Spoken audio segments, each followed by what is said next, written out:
जय जय रघुवीर समर्थ. राम राम राम. सदा सर्वदा योग तुझा घडावा, से कारणी देह माझा पडावा. उपेक्षू नको गुणवंता आनंदा, रघुनायका मागणी ही जात. राम. आज पावन दिवस, पर्व दिवस, उत्सव दिवस, आनंद दिवस म्हणजेच दासनवमी. त्याच्या शब्दातच परिपूर्ण अर्थ दडलेला आहे.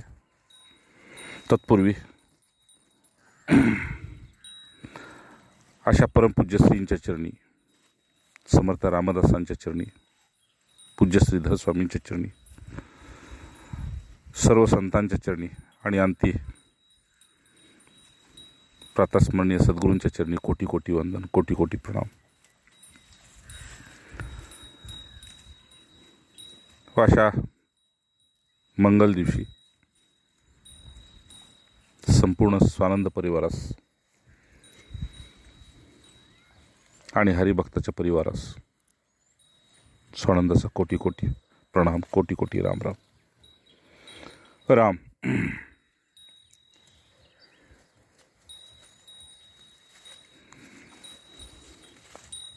अशा दिव्य आत्म्यांच्यामुळं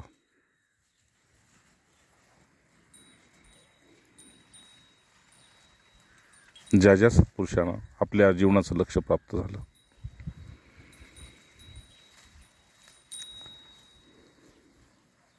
त्यांनी या पूज्य पुरुषांचा उत्सवाच्या रूपात जयघोष करण्यासाठी आणि अज्ञानी जनांना पुन्हा मार्गस्थ करण्यासाठी आज समर्थ रामदास दासनवमीच्या रूपात सज्जनगडावर नव्हे जागोजागी साजरा केला जातोय. राम. तर बंधूंनो, या सर्वाचं सार सर्वस्व असं आहे की आधी दास होते, पुन्हा समर्थ झाले, पुन्हा स्वामी झाले. पण स्वानुभूती एकच की मी आत्मारामी आहे. बस. ज्याला जसे ते भावले त्यांनी तसं तसं त्यांना उपमा दिल्या. पण खऱ्या अर्थानं त्यांचा स्वानुभव असा की ब्रह्मानंदी आहे, आत्मारामी आहे, अखंडानंदी आहे, रामस्वरूप आहे, रामरूप आहे, समर्थ आहे, नारायण. तर आज थोडासा त्यांच्या जीवनावर भगवान श्रीधर स्वामींनी जी काय स्वतःचा अनुभव सांगितला, सद्गुरू रूपात त्यांचा स्वीकार केला त्यांनी आणि त्यांच्या आज्ञेनुसारच ईश्वरप्राप्तीनंतर 3 वर्षातच प्रस्थान केलं आणि वरदपूर येथे त्यांनी शेवटचा श्वास घेतला भगवत स्वरूपात. असं पहिली गोष्ट मित्रांनो, समर्थ या शब्दाचे भरपूर अर्थ आहेत, पण साधकासाठी साधा सरळ सोपा म्हणजे जीवनाच्या लक्ष्य प्राप्तीसाठी, जीवनाचा उद्देश समजून घेण्यासाठी, ज्याचा विवेक जागा झाला, वैराग्य जागा झालं आणि अशा समदर्शी पुरुषांचा ज्याने आश्रय घेतला तो अगदी त्यांच्यासारखाच झाला. जसं समर्थांच्या भाषेत समर्थे समर्थ करावे किंवा समर्थाचे बाळ काय पांघरेलं वाकळ. समदर्शी पुरुषांचा आश्रय ईश्वरप्राप्तीसाठी फार गरजेचा असतो. म्हणजे प्रत्येक प्रकारच्या द्वंद्वामध्ये आत्मस्थिती न मोडू देणारे असे समदर्शी पुरुष, जे भगवंताला सुद्धा प्रिय आहे की सर्व योगामध्ये श्रेष्ठ योग कुठला असेल तर समत्वम योग उच्यते. नाही का बरं? तर प्रत्येक युगात येणारा जीव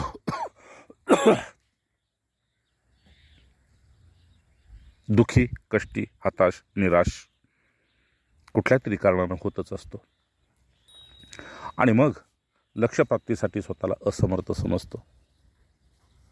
तेव्हा अशा वेळी या पुरुषांची फार नितांत गरज असते आणि अशा जीवाची वाटसुद्धा हे पाहत असते. असो, समर्थ म्हणजे काय की जे पराश्रित नाहीत, परावलंबी नाहीत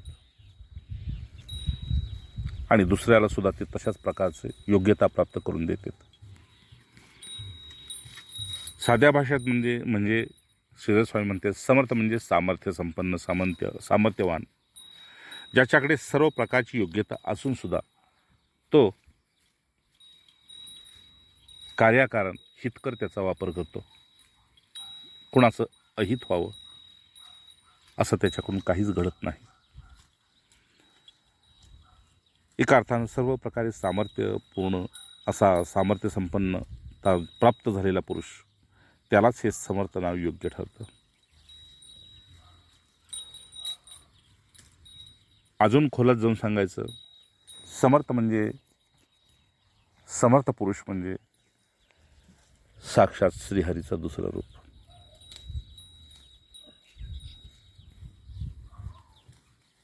जे फक्त उद्धारासाठीच आपल्याला जवळ करतात. जसं सगळ्या नद्या समुद्रामध्ये येऊन मिळतात, त्याप्रमाणे सर्व प्रकारचं सामर्थ्य या समर्थामध्ये एकत्रित झालेलं आढळतं. पण तरी जो कोणी अशक्त, असमर्थहीन, बलहीन असेल, सामर्थ्यहीन असेल, त्यालाच त्याची जाणीव होते.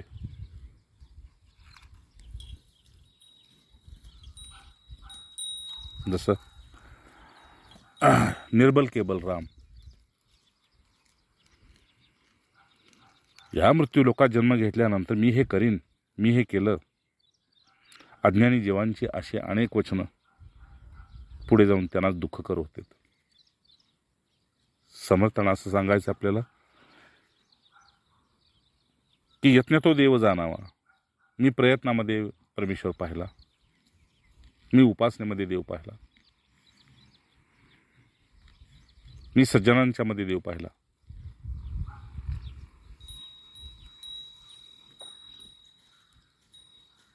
आणि कुठल्या तरी योगानं, रामकृपेनं मी मोक्षाचा अधिकारी झालो. असाच पुरुष अशा जिज्ञासू किंवा परमार्थाची ओढ असलेल्या साधकांना पूर्ण करण्यासाठी निमित्त ठरतात. स्वामींचं म्हणणं असं की इतर कोणतीही उपमा या पुरुषांना देता येत नाही. का देता येत नाही? तर ते निरुपम आहेत. ते त्याच कार्यासाठी येतात.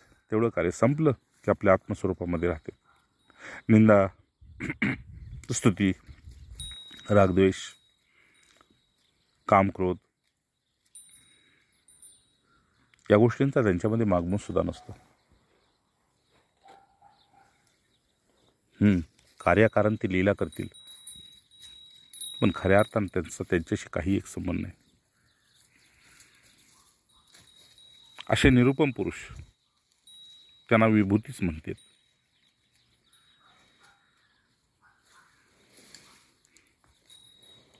या भूतळावर अशा प्रकारचे दिव्य आत्मे कसे देते? सहस्र, खूप खूप कमी. आणि एवढंच काय, उत्सवाचा अर्थ त्याने एका शब्दात सांगितला समर्थाने.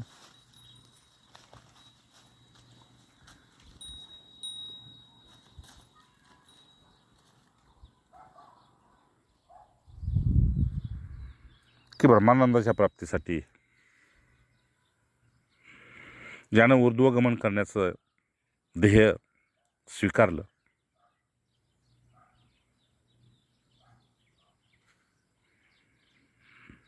आणि ते स्वीकारून ज्याने सत्पुरुषांचा आश्रय घेतला, त्याच्या जीवनातला तोच एक उत्सव आहे.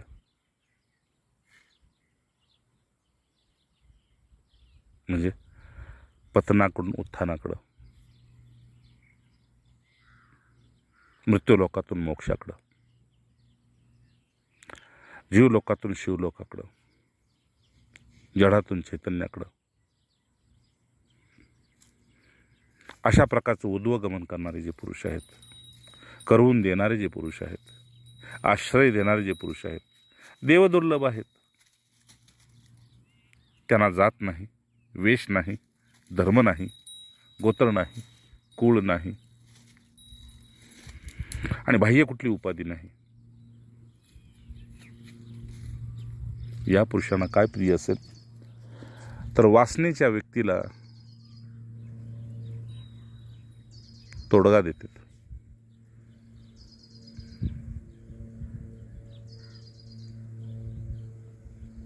आणि उपासना प्रिय व्यक्तीला, प्रेमप्रिय व्यक्तीला जवळ करून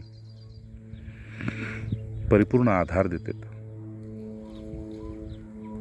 खरा सांगायचं काय की या पुरुषांचा प्रभाव पाहून अनेक हजारो लाखो लोक गोळा होतात. प्रभाव पाहून.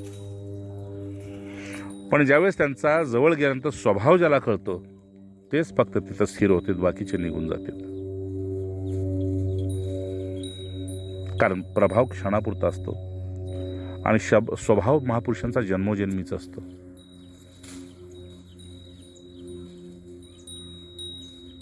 प्रभाव दिसतो, स्वभाव गुप्त असतो.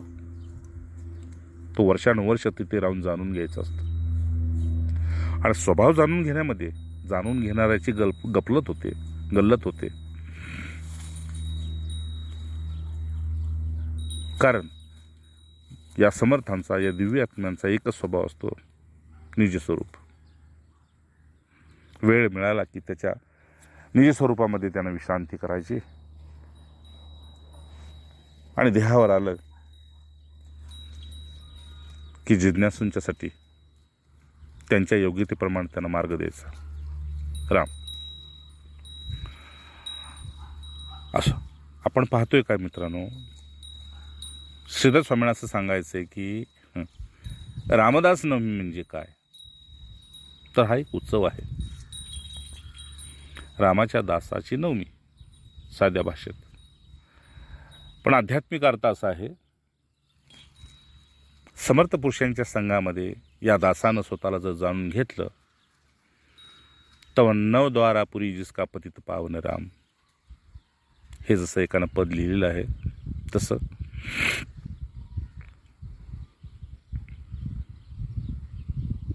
या शरीराला जी नवद्वार आहेत त्या नवद्वारामध्ये सगुण रूपानं मी तोच कार्य करतोय आणि निर्गुण रूपानं तो समर्थपदी राहून ही सगळी लीला मी पाहतोय. त्या नवमध्ये मीच आहे, पण मी अस्पष्ट आहे, दिसत नाही, अदृश्य आहे. तो नवमी, त्या नवमध्ये मी आहे. ती नवमी रामाच्या दासाला उत्सवाच्या रूपात अनुभव संपन्नतेचे हे घास घालत असते मुखामध्ये आणि तृप्तीचे ढेकर तो देत असतो. परवाणू पर्व देत असतो. राम त्याच्यापाशी गेल्यानंतर त्यांना त्याच्याकडून ऐकण्यासारखं काही नसतं आणि तो म्हणतो माझ्यापाशी सांगण्यासारखं काहीच नसतं. एक शांती आणि दुसरी आपुलकी अर्थात प्रेम.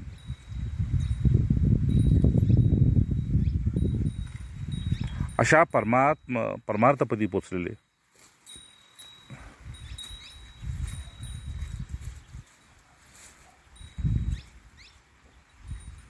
पण लक्ष्यप्राप्तीपर्यंत त्यांची जर आपण जीवनावली अभ्यासली तर लक्षात येतं की फार फार विघ्न आहेत परमार्थामध्ये. सगळ्यात मोठं विघ्न कुठलं आहे तर आसक्तीला आळा घालणे. सगळ्यात मोठं विघ्न आसक्तीला आळा घालणे आणि अनासक्तीवर टिकून राहणे. अनाश्रिता कल्मकर्म खूप मोठं विघ्न आहे हे. बाकीची विघ्न भगवंताच्या कृपेनं, मातृपितृदेवतेच्या कृपेनं, गुरूंच्या कृपेनं, मित्रांच्या कृपेनं ती दूर करता येतील. परंतु आसक्तीचं संकट दूर करता येत नाही. तिथे स्वतःचं वैराग्य आणि स्वतःचा विवेकच कामाला येतो. ज्या मृत्यू लोकातून देहाची राख करायची आणि वस्तूला, सर्व वस्तू व्यक्ती पदार्थांना टाकून जायचे, त्याच्यातून चित्त काढणं आणि ते चैतन्यात विलीन करून तसं त्या प्रकारे खेळ खेळणं फार मोठी कसरत असते. याची पूर्णाहुती या समर्थ प्राप्त सामर्थ्य संपन्न पुरुषांच्या द्वारेच होते.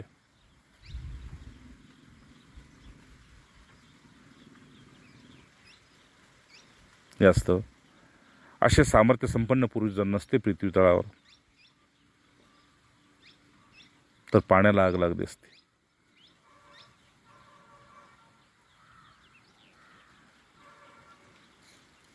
गुरुदेवांच्या भाषेत बिना पाण्याची बुडली असती आणि बिना आगीची पेटली असती.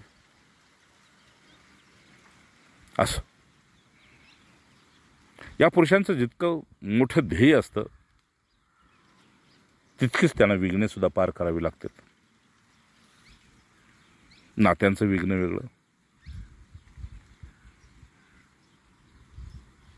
प्राप्त परिस्थितीमध्ये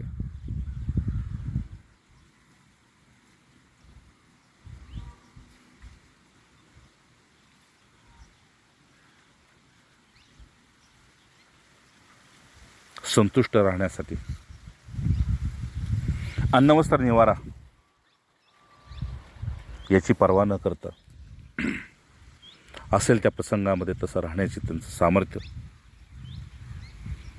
मोठमोठी विघ्न, कुठे निंदा, कुठे आळस, कुठे प्रमाद, कुठे संगदोष, कुठे आहारदोष, कुठे स्थानदोष, अशा वेळेस ज्यांना ते तोंड द्यावं लागतं त्यातून ते पार होतात म्हणून हे विश्ववंद्य मांडले गेलेले आहेत.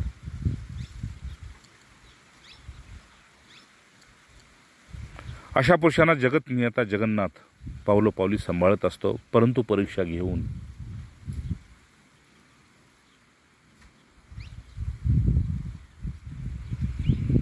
पण तरी सुद्धा मित्रांनो ते भगवंताला कधी साकडं घालत नाहीत. आपुर्तीच्या पूर्तीसाठी साकडं घालत नाहीत. पोटासाठी, वस्त्रासाठी, अन्नासाठी, स्थानासाठी साकडं घालत नाहीत. साकडं घालतात हेच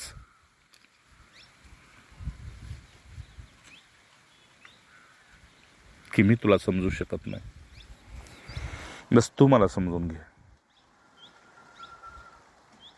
मी तुझा आश्रय घेऊ शकत नाही, तू मला आश्रय दे. मी निर्बल आहे, मला बलवान कर. मी दास आहे, तू समर्थ आहेस, तू स्वामी आहेस. असे असे प्रसंग येतात मित्रांनो जीवनात. डोळ्यातल्या पाण्याबरोबर अन्न खातात, घोडभर पाण्याबरोबर अश्रू पितात, झोपेच्या नावाखाली कुत्र्यासारखी जागी राहतात.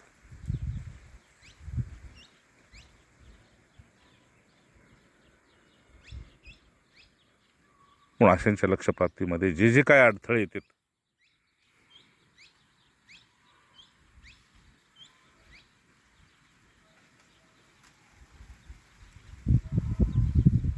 त्याचे प्रमाण ते स्वतःच आहेत.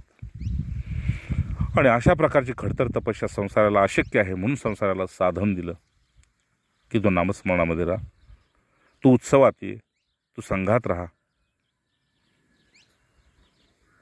तू उपासनेत राहा.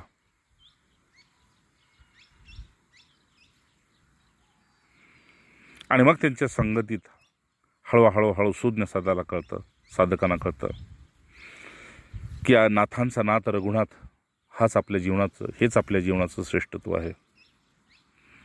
तोच एक थोर विश्ववंद्य आहे. त्याची कास धरून राहणं हीच खरी भक्ती आहे.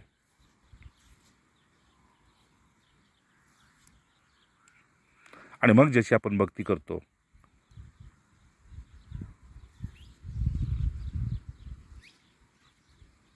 त्या श्रेष्ठांच्याकडून एक प्रेरणा मिळते की समर्थ हे समर्थची केले. श्रेष्ठांच्या संगतीतला कधी कनिष्ठ होत नाही. प्रथम दासत्वपद करतो आणि ईश्वर प्राप्तीनंतर दासाचा मालक होतो. म्हणून हे थोर होते, थोर आहेत, हेच थोर राहतात. तर यांच्या विश्ववंदितेचा एक सोहळा साजरा करणं आणि बंधुप्रेमांना पुढं वाढवत नेणं, बस हाच एक उत्सव आहे. जे मला मिळालं ते दुसऱ्याला वाटत राहणं हाच एक उत्सव आहे. ज्यात मी विश्रांती करतो त्यात प्रत्येक इच्छुकानं विश्रांती करावी, हाच एक उत्सव आहे.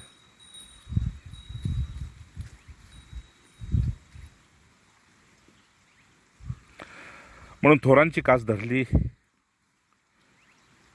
थोरांचा आश्रय घेतला की त्यांची लक्षणं आपल्यामध्ये आपोआप उमटू लागतात आणि दासाला थोरपण येतं.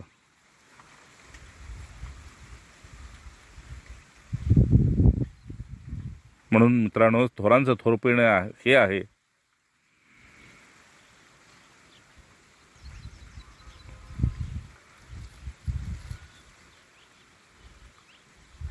की परमार्थ जो प्रतीक आहे, परमार्थाचा कुणी वाटसरू आहे, त्याला पावलोपावली सहाय्य होणं.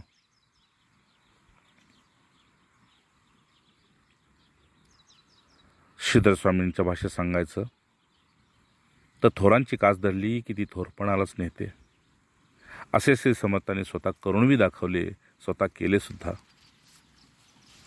जांबगावी जन्म झाला, वयाच्या 9व्या वर्षी प्रस्थान केलं, टाकळीमध्ये आले. पंडित, ब्राह्मण, पुजारी, आचार्य, साधू, संत जे जसे मिळतील त्यांचे गुण घेतले आणि लहान वयातच विरक्ती आली. आईचं मत होतं, बाळा लग्नाला उभा राहिलो, अक्षता पडेपर्यंत उभं राहा, सावधानते. पण ती सावधानता धरली आणि प्रस्थान केलं.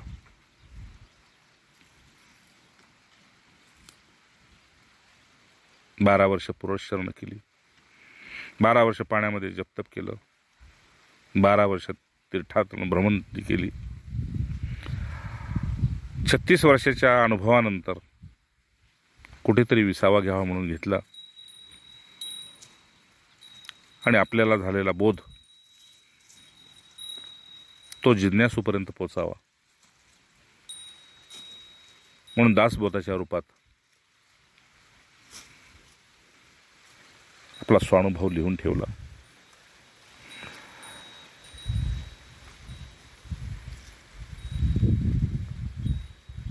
आणि त्याहीपेक्षा उच्च साधकांच्यासाठी विवेक चूडामणीसारखा आत्माराम नावाचा ग्रंथ लिहिला.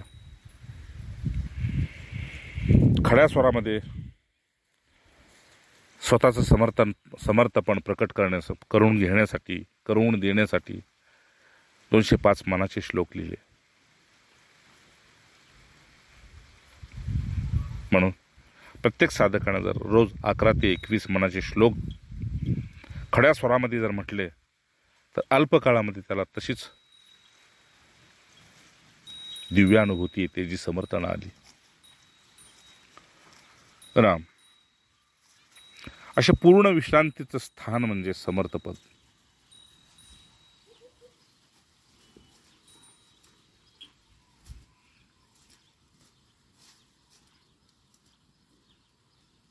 पूर्ण विश्रांतीचं स्थळ असेल तर ब्रह्मस्वरूपाची प्राप्ती झालेले हे महापुरुष, अर्थात प्रत्येकाला हा तारणहार सामर्थ्य संपन्न पुरुष आपले एक पद धारण करून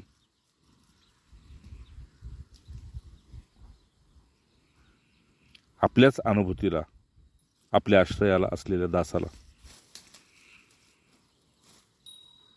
त्याचं श्रेष्ठत्व त्याला देऊन पुन्हा संग अवस्थेमध्ये राहतात. म्हणून हे कौपिनवंत पुरुष आहेत. खऱ्या अर्थानं समर्थ संप्रदायांचं काय श्रेष्ठ काही लक्षण असेल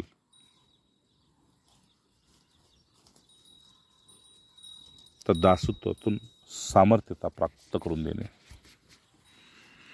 दासत्वातून समर्थ करून देणे.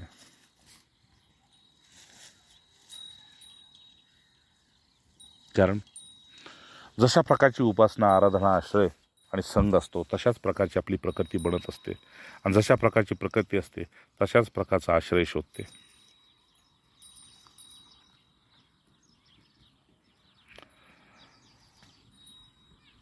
श्रीधर स्वामी पुण्याहून प्रस्थान केल्यानंतर सज्जनगडावर आश्रय घेतला, उपासनेला आरंभ केला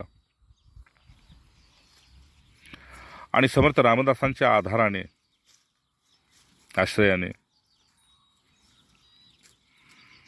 गुरुमंत्राच्या अनुष्ठानाने, पुरुषशरणाने आपल्यातलं सामर्थ्य ओळखलं आणि या दिव्य आत्माना शरणागत होऊन जो त्यांना अनुभव आला त्या अनुभवाचं नाव होतं गुरु रघुनाथ भजने.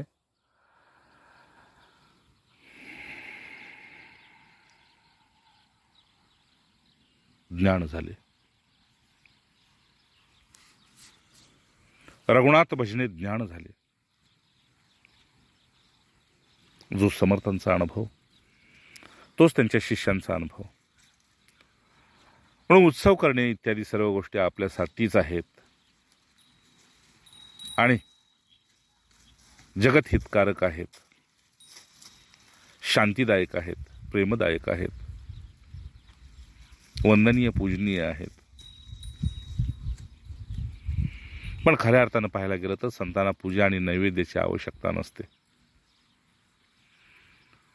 कारण त्यांना त्यापासून काहीच लाभ नसतो. प्रकृतीपासून खूप कोसो दूर गेलेले असतात. इथल्या आकर्षणापासून, इथल्या लाभापासून कोसो दूर असते ते. इथल्या निंदास्तुतीपासून, साध्या भाषेत इथल्या द्वैतापासून फार ते अद्वैत तत्वामध्ये विश्रांतीला गेलेले असतात. कारण हे स्वयंप्रकाशी असतात आणि स्वयंप्रकाशाची ज्योत एकच, संताश्रय.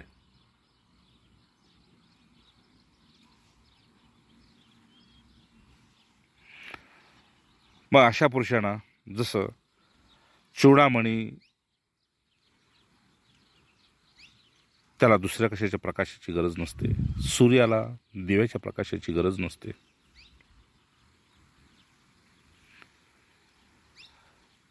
तसं हे समर्थ पुरुष असतात. यांना लौकिक जगातल्या लोकांच्या नैवेद्याची, पूजेची, आराधनेची आवश्यकता नसते. त्याचप्रमाणे धूप, दीप, नैवेद्याची गरज नसते. अगदी टोकाला जाऊन सांगू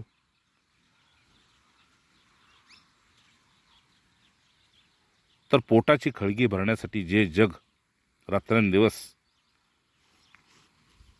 ज्यासाठी धावतंय त्या आहाराची त्यांना कसलीच गरज नसते. आणि तो आहार म्हणजे तन्मात्रेचा आहार, शब्द, स्पर्श, रूप, रसगंध. या पाचही तन्मात्रेच्या पलीकडं सतत आत्मस्वरूपामध्ये खेळणारे, ब्रह्मानंद स्वरूपामध्ये नित्य तृप्त राहणारे, त्यांना नैवेद्याची कसली गरज.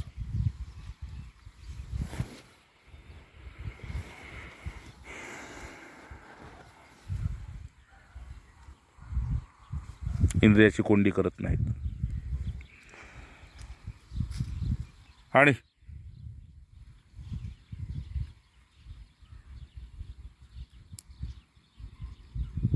अखंड निरपेक्षता त्यांची कधी सांडत नाहीत. म्हणून या दिव्यात्म्याने आपल्याला एकच शिकवून दिली, कोणतीच अपेक्षा न ठेवता सज्जनांची सेवा केली तर संतृप्ती मिळून, स्वल्प सेवेने संतुष्ट होऊन ते आपल्यावर कृपा करतेत आणि करतेत. सर्व ग्रंथांचं एकच मत आहे.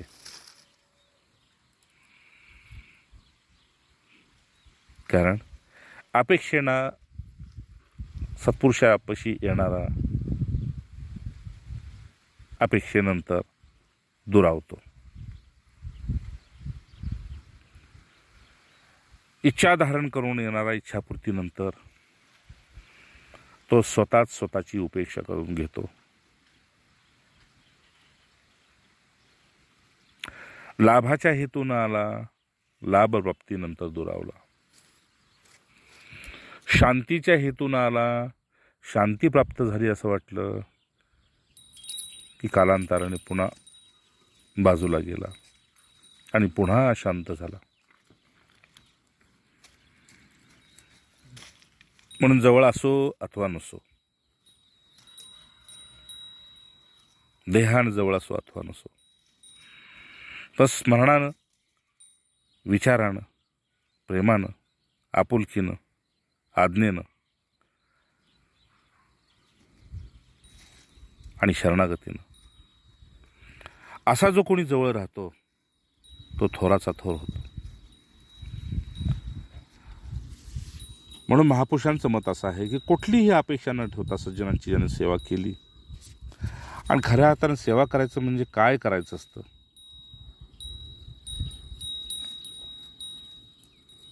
तर आपणच आपल्यात अनासक्त व्हायचं असतं, निरीच्छ व्हायचं असतं, निर्द्वंद व्हायचं असतं, निष्पाप व्हायचं असतं आणि निसंशय व्हायचं असतं.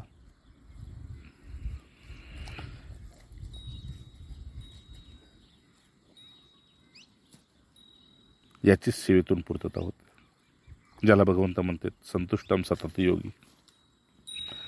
महापुरुषांच्या संगतीने दृढ निश्चयी व्हायचं असतं आणि प्रसंग कसा बी येऊ देत, त्यांच्या जीवनात अवतीभोवती फिरून आपण पाहत असतो, कुठल्याही प्रसंगामध्ये त्यांचा निश्चय ढळत नसतो. सूर्याचं उगवणं मावळणं भौतिक जगात जसं चालू असतं, त्यांची उपासना, नित्य पूजा, ध्यान, धारणा, समाधी या अखंड चालू असते. लौकिक अर्थानं ते दिसत असेल अथवा नसेल, पण आतून अखंड ती नंदादीपाप्रमाणे तेवत असते. राम. म्हणून मित्रांनो, जो निरपेक्ष पुरुष आहे सज्जनांच्या सेवेत, त्याचा तोच तृप्तीचे ढेकर घेतो आणि स्वल्प वेळेत स्वल्प सेवेत संतुष्ट होऊन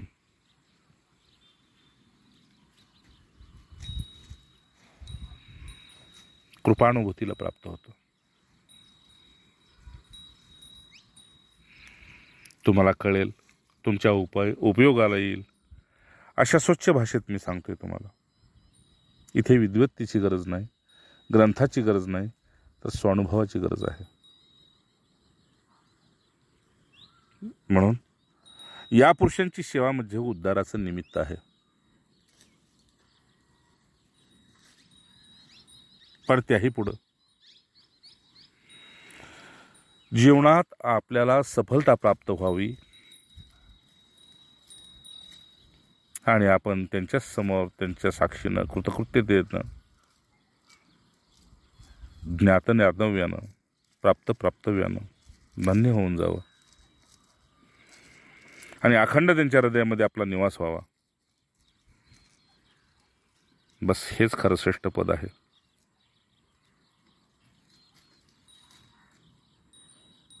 म्हणून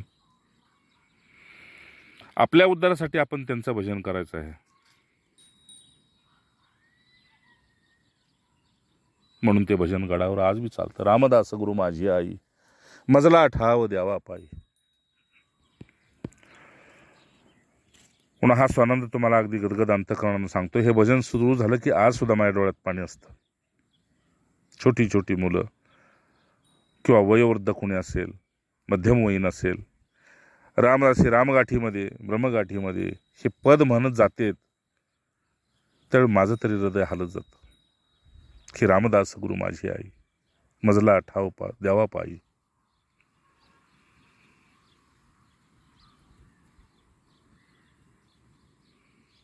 आणि मग हे उद्धारासाठी केलेलं भजन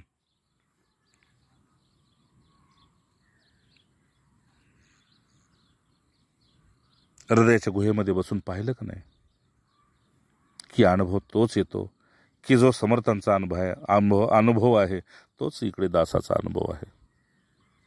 तिकडे जय राम ज्या तत्वात विश्रांती करतात हनुमंत त्याच तत्वात विश्रांती करतात.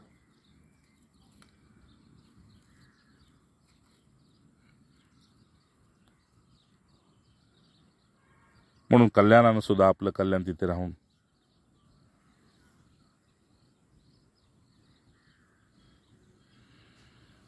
ज्यावेळेस करून घेतलं त्यावेळेस त्यांचाही अनुभव तोच होता जो समर्थांचा अनुभव होता.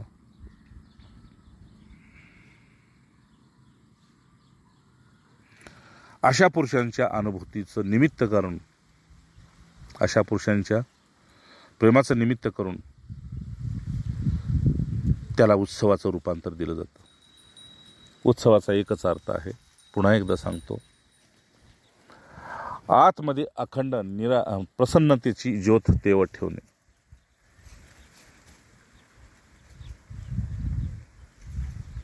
सर्व प्रकारच्या द्वैतापासून दूर राहणे.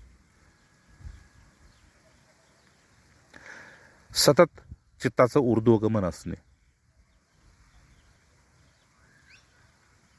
आणि दुःखाची, हाताची, निराशेची ती जागा भरून काढणे, अशांतीची ती जागा भरून काढणे. बस याचंच नाव उत्सव आहे.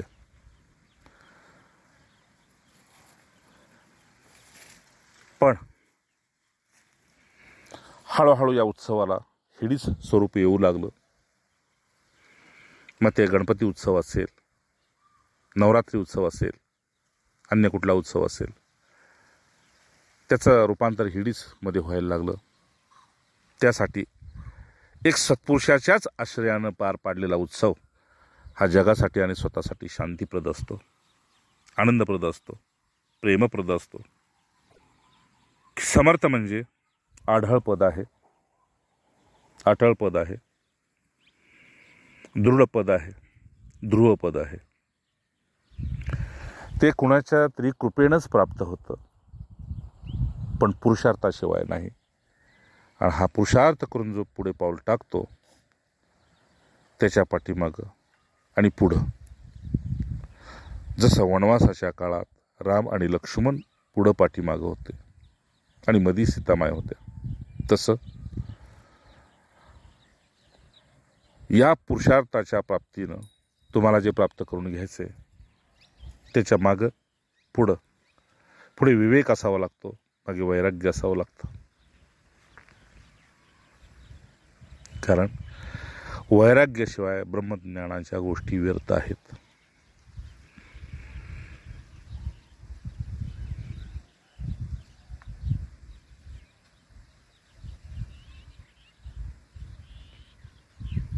आणि विवेकाशिवाय वाट चालणं व्यर्थ आहे. बस समर्थांची शिकवण हीच आहे. उभ्या आयुष्यात त्यांनी ह्या दुधारी तलवारीचा वापर केला, एक विवेक आणि दुसरं वैराग्य. म्हणून ईश्वर प्राप्तीसाठी अखंड प्रसन्न राहून जो साधनेत तत्पर राहिला त्याचा हाच विवेक आणि त्याचा हेच वैराग्य आहे. असं समर्थपद तुम्हाला सुद्धा प्राप्त व्हावं, तुम्ही दासाचं दास होऊन त्या समर्थपदाला प्राप्त करावं, ही श्रींच्या आणि समर्थांच्या चरणी प्रार्थना, श्रीधरांच्या चरणी प्रार्थना. इति सद्गुरु अर्पणमस्तु. वासुदेव. राम राम राम राम. जय जय रघुवीर समर्थ. नारायण नारायण.